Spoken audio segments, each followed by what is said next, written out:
παιδιά, είμαι Αναστασία και στο σημερινό βίντεο θα σας δώσω 5 συμβουλές για ένα sleepover.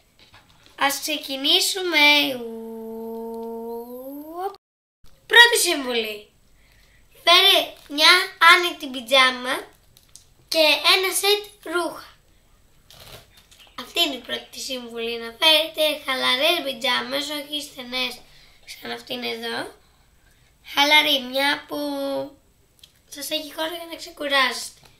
Και ένα σετ ρούχα για μήπως την επόμενη μέρα πάτε βόλτα.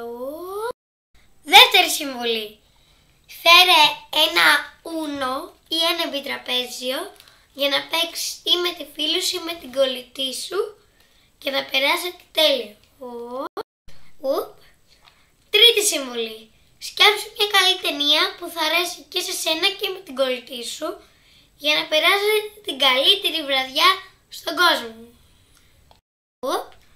Σκέψου τι θα φάτε για βραδινό, για πρωινό και για ένα μεσημεριανό. Για βραδινό σας προτείνω ή πίτσα ή κάτι άλλο που εσείς θέλετε. Για πρωινό κάτι γλυκό, κρέπα, βάφλα, κάτι τέτοιο. Και για μεσημεριανό ψάρι θα έλεγα εγώ. Να σπάσει λίγο κύκλος.